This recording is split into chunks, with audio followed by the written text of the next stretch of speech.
Perseverance, willingness to learn, and proper guidance are the three major factors of success. Hi everyone, it's me Rajal from the University of Dhaka. তোমাদের মধ্যে যদি perseverance এবং willingness এ দুটি গুণ থেকে থাকে তাহলে রেজাল্টস ক্লাসরুমে তোমাদের ওয়েলকাম। আমার এই চ্যানেলে তোমরা Bangla, English, ICT, accounting, management, finance and statistics এর প্রথম ও দ্বিতীয় পত্রের প্রতিটি চ্যাপ্টার বা টপিকসের উপর ধারাবাহিক লেকচার পাবে। তোমাদের একাডেমিক রেজাল্ট কিভাবে ভালো করতে পারো সে সমস্ত গাইডলাইন্স পেতে আমার চ্যানেলটি এখনই সাবস্ক্রাইব করে নোটিফিকেশন বেল আইকনটি অন করে রাখো এবং আমার এই চ্যানেলটি তোমরা তোমাদের ফ্রেন্ডদের সাথে শেয়ার করো।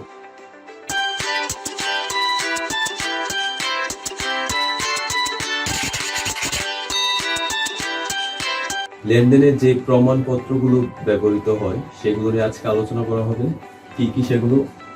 এক হচ্ছে চালান, 2 cash memo, 3 voucher, 4 debit note, 5 credit note, 6 bad চালান। তাদের প্রত্যেকটা সম্পর্কে আলোচনা করা হবে এবং এই টপিকটা খুবই ইম্পর্টেন্ট, কারণ এখান থেকে তোমাদের 2 মার্কের জন্য সৃজনশীল প্রশ্ন আসতে পারে এবং এমসিকিউ তো অবশ্যই আসবে। ফার্স্টে চালান হচ্ছে যে ধারে যে সমস্ত লেনদেনগুলো সংগঠিত হয় সেগুলো প্রমাণপত্র হচ্ছে যে চালান। তার মানে চালানের মধ্যে নগদ লেনদেন আসবে, তা এখানে ওই সমস্ত লেনদেনগুলোই আসবে যেগুলো ধারে সংগঠিত হয়েছে এবং এই চালান থেকেই কিন্তু আমরা ক্রয় জাবেদা এবং বিক্রয় জাবেদা প্রস্তুত করি। তাহলে ক্রয় জাবেদা এবং বিক্রয় জাবেদার উৎস হচ্ছে চালান এবং এই চালানটি ক্রেতার নিকট আন্তঃচালান এবং বিক্রেতার নিকট এটি বহিঃচালান। তারপর হচ্ছে যে ক্যাশ মেমো হচ্ছে যে ঠিক চালানের অপোজিট। এইখানে সমস্ত লেনদেনগুলোই হচ্ছে যে নগদে সংগঠিত হয়ে থাকে। তাহলে যে সমস্ত লেনদেনগুলো নগদে সংগঠিত হয় তাদের জন্য যে প্রমাণপত্র সেটা হচ্ছে যে ক্যাশ মেমো।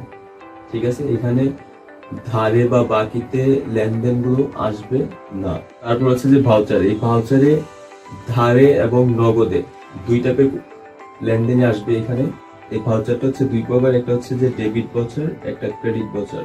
তাহলে এই ডেবিট ভাউচারে সকল ধরনের ক্রয়, ব্যয় অথবা খরচ সমূহ অন্তর্ভুক্ত হয়।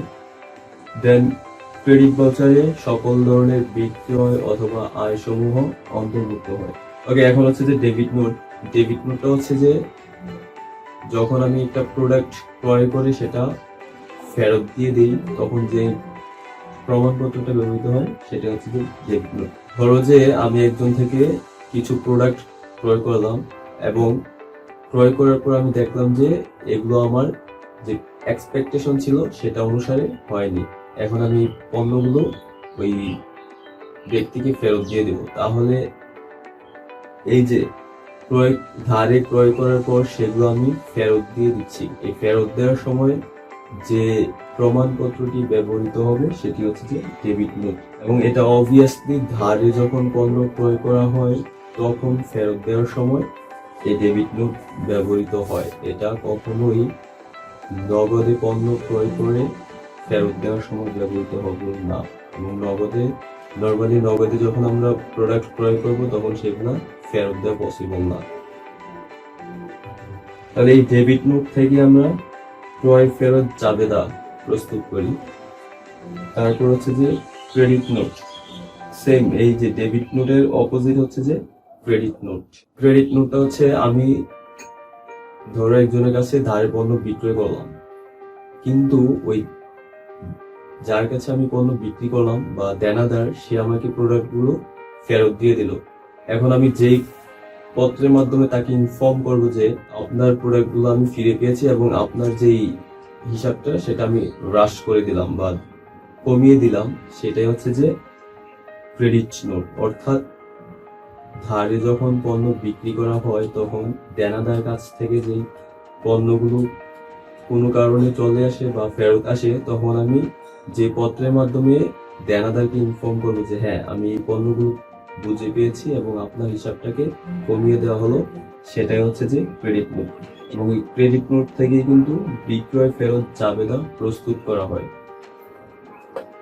তারপর হচ্ছে যে ব্যাড চালানটা হচ্ছে যে এক ধরনের চালান যেটা মূল্য সংযোজন কর বিধি মোতাবেক প্রস্তুত করা হয়।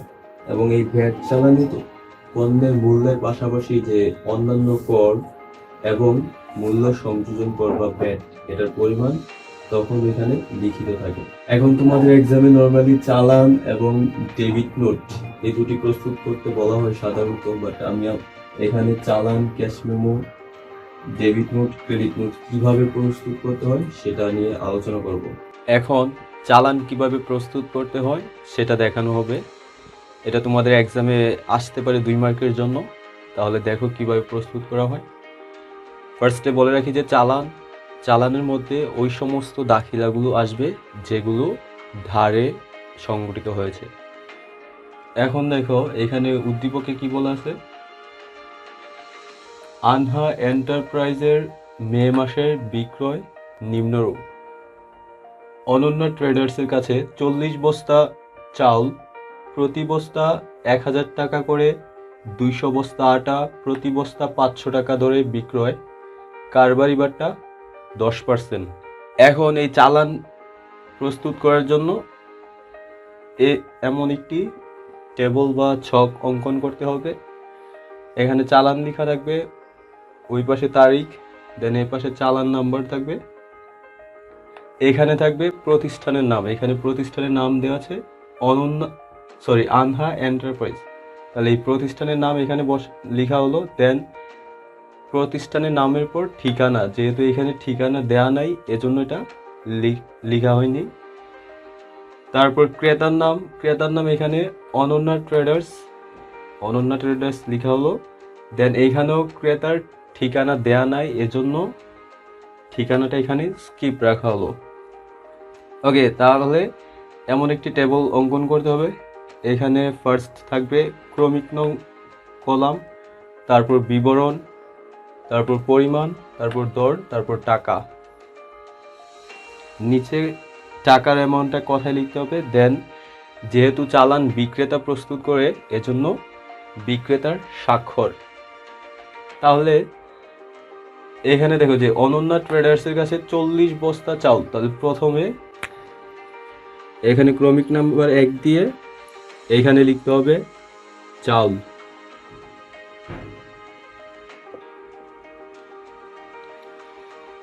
পরিমাণ ছিল 40 বস্তা এবং প্রতি বস্তার প্রাইস হচ্ছে যে 1000 টাকা। তাহলে 40 আর 1000 যদি গুণ করা হয় তাহলে হবে 40,000 টাকা।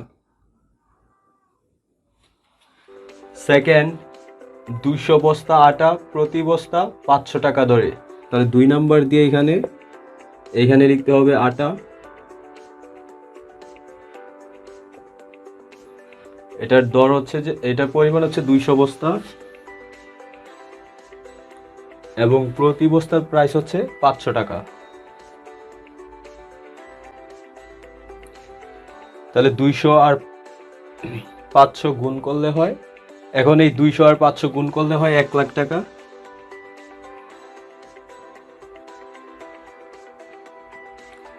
এখন এই 40,000 আর 1 লাখ যোগ করলে হয় 1,40,000 টাকা। এখান থেকে যে কারবারি বাট্টা 10% এটা মাইনাস করতে হবে।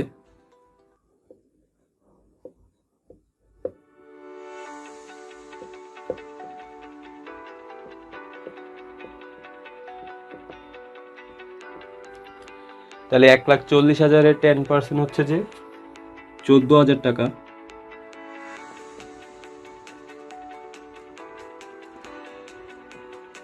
এখন এই 1,40,000 থেকে 14,000 টাকা মাইনাস করলে 1,26,000 টাকা। এখন এই 1,26,000 টাকাটাকে কথায় লিখতে হবে এখানে। ওকে, এভাবে হচ্ছে যে একটি চালান প্রস্তুত করতে হয়। এখন হচ্ছে যে ক্যাশ মেমো কিভাবে প্রস্তুত করতে হয় সেটা নিয়ে আলোচনা করা হবে। তাহলে দেখো যে সেম চালানের মতোই, পার্থক্যটা হচ্ছে যে এইখানে যে লেনদেন হবে সেটা হচ্ছে যে নগদে হবে। প্রিভিয়াসে যে চালানে লেনদেন হয়েছিল সেটা ধারে বা বাকিতে। কিভাবে আইডেন্টিফাই করা হয়েছিল যে ধারে, কারণ হচ্ছে যে যখন একটি লেনদেনের সাথে ওই একজন ব্যক্তি বা প্রতিষ্ঠানের নাম ইনক্লুডেড থাকে এবং সেখানে নগদে এই কথাটা লেখা থাকে না, সেটা হচ্ছে যে ধারে অথবা বাকিতে সংগঠিত হয়ে থাকে। যেমন চালানের উদ্দীপকে ছিল যে অনন্যা ট্রেডার্সের কাছে 40 বস্তা চাল, প্রতি বস্তা 1000 টাকা করে বিক্রয়। এখানে কিন্তু নগদের কথাটা ওই উদ্দীপকে উল্লেখ ছিল না, এজন্য ওইটা ধারে সংগঠিত হয়েছে।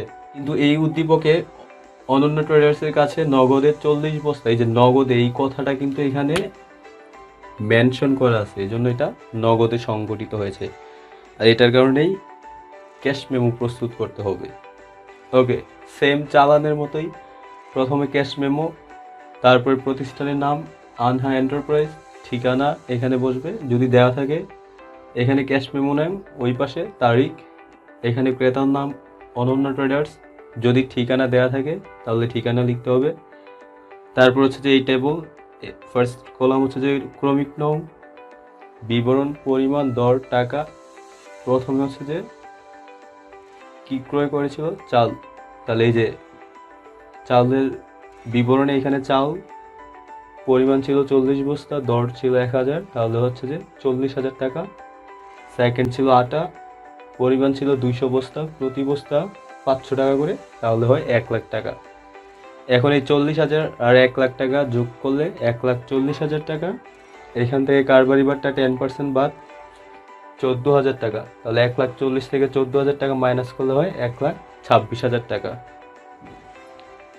এই টাকাটা হচ্ছে যে এখানে কথায় লিখতে হবে, আর এখানে বিক্রেতার স্বাক্ষর, এটাই ক্যাশ মেমো। এখন ডেবিট নোট কিভাবে প্রস্তুত করা হয় সেটা নিয়ে আলোচনা করা হবে। তার আগে বলে রাখি, ডেবিট নোট এটা কখন প্রস্তুত করতে হয় এবং কখন এটার ব্যবহার করা হয়। যখন ধারে পণ্য একজনের কাছ থেকে ক্রয় করা হয় এবং সামহাও ওই পণ্যটা বা ওই পণ্যের কিছু অংশ মানসম্মত বা স্ট্যান্ডার্ড অনুযায়ী না হওয়ায় ফেরত প্রদান করা হয়। ঠিক আছে, এখন ধরো যে আমি একজনের কাছ থেকে কিছু কিনলাম, এখন কেনার পর দেখলাম ওইটার কিছু অংশ আমার স্ট্যান্ডার্ড অনুসারে হয়নি। এখন আমি ওই ব্যক্তিকে যতটুকু পরিমাণ স্ট্যান্ডার্ড অনুযায়ী হয় নাই সেটা আমি ফেরত প্রদান করব। এখন আমি যেই পত্রের মাধ্যমে এটা ওই ব্যক্তিকে ফেরত প্রদান করবই, সেটা হচ্ছে যে ডেবিট নোট। এখন দেখো এখানে উদ্দীপকে কি বলা আছে যে ইফতি ট্রেডার্সের লেনদেন নিম্নরূপ। 2019 সালের জুন 15 দীপু ট্রেডার্সের নিকট হতে 200 বস্তা চাউল, প্রতি বস্তা 1000 টাকা করে ক্রয়, কারবারি বার্তা 10%। এখন দেখো এই লেনদেনটা কিন্তু ধারে সংগঠিত হয়েছে, কারণ এখানে জাস্ট প্রতিষ্ঠানের নাম উল্লেখ আছে কিন্তু নগদে এই কথাটা উল্লেখ নাই, এজন্য এটা ধারে। জুন 20 তারিখ কি বলছে যে 20 বস্তা চাউল নিম্নমানের হওয়ায় ফেরত প্রদান। এখন এই 20 বস্তা চাল, এই যে ফেরত প্রদান, এটা নিয়ে হচ্ছে যে ডেবিট নোট প্রস্তুত করতে হবে। তাহলে প্রস্তুতের সিস্টেমটা হচ্ছে যে এমন একটা টেবল বা ছক অঙ্কন করতে হবে। এখানে ডেবিট নোট লেখা থাকবে, এই পাশে নাম্বার, এই পাশে বিক্রেতার নাম, ঠিকানা, এই পাশে ক্রেতার নাম, ঠিকানা। ওকে, বিক্রেতার নাম কি? বিক্রেতার নাম হচ্ছে দীপু ট্রেডার্স, ক্রেতার নাম হচ্ছে যে ইফতি ট্রেডার্স। যেহেতু এখানে ঠিকানা দেওয়া নাই এজন্য এটা স্কিপ। তারপর হচ্ছে যে তারিখ, এখন তারিখ হচ্ছে যে জুন 20।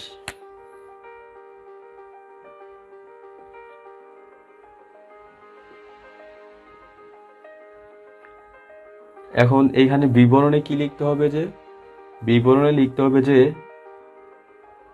20 বস্তা চাল নিম্নমানের হওয়ায় ফেরত প্রদান করা হলো এবং আপনাদের হিসাবকে ডেবিট করা হলো।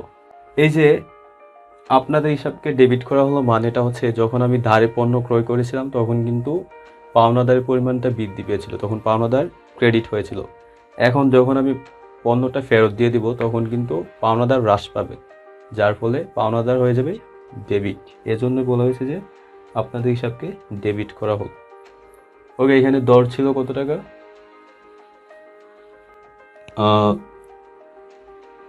1000 টাকা। এবং পরিমাণ ছিল 20 বস্তা।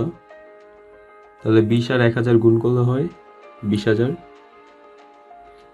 এখন এইখান থেকে কারবারি বারটা মাইনাস করতে হবে।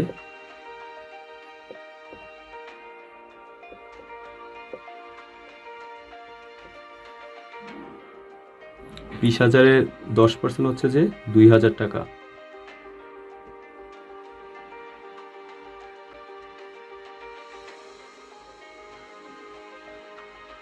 তাহলে 18,000 টাকা থাকে। এই 18,000 টাকা এখানে কথায় লিখতে হবে। এভাবে হচ্ছে যে ডেবিট নোট প্রস্তুত করতে হয়। এখন ক্রেডিট নোট কিভাবে প্রস্তুত করতে হয় সেটা জানবো। এখন কিভাবে ক্রেডিট নোট প্রস্তুত করা হয় সেটা নিয়ে আলোচনা করা হবে। সেম ডেবিট নোটের মতোই। কি পার্থক্য এখানে ক্রেডিট নোট হবে, ক্রেতার নাম ফার্স্টে এখানে লিখতে হবে, দেন বিক্রেতার নাম, ঠিকানা, তারপরে এইখানে তারিখ দিয়ে তারিখ লিখতে হবে এবং বিবরণে কি লিখতে হবে যে 20 বস্তা চাল নিম্নমানের হওয়ায় ফেরত প্রদান। এখানে লিখতে হবে যে 20 বস্তা চাল নিম্নমানের হওয়ায় ফেরত প্রাপ্তি এবং আপনাদের হিসাবকে ক্রেডিট করা হলো। 1000 টাকা দর, পরিমাণ 20 বস্তা, 20,000 টাকা। এখান থেকে কারবারি বারটা 10% মাইনাস করলে 2000 বাদ দিলে থাকে 18,000। তাহলে এখানে 18,000 টাকা। এখন এই আপনাদের হিসাবকে ক্রেডিট করা হলো মানেটা হচ্ছে যখন দীপু ট্রেডার্স ইফতি ট্রেডার্সের কাছে ধারে পণ্য বিক্রি করেছিল তখন কিন্তু তার দেনাদারের পরিমাণ বৃদ্ধি পেয়েছিল, আর দেনাদারের পরিমাণ বৃদ্ধি পাওয়ার কারণে তখন সেটা ডেবিট হয়েছিল। যেহেতু এখন পণ্য ফেরত চলে এসেছে সেহেতু এই দেনাদারের পরিমাণটা হ্রাস হয়ে যাবে, যার কারণে দেনাদার হয়ে যাবে ক্রেডিট। এজন্য বলা হয়েছে যে আপনাদের হিসাবকে ক্রেডিট করা হলো। এভাবে হচ্ছে যে তোমরা ডেবিট এবং ক্রেডিট নোট প্রস্তুত করবে। তো গাইস, আজকে এতটুকু পর্যন্তই। ক্লাস সম্পর্কে তোমাদের যে কোনো অপিনিয়ন থাকলে let me know in the comment section. See in the next class. Until that, stay cool. Bye.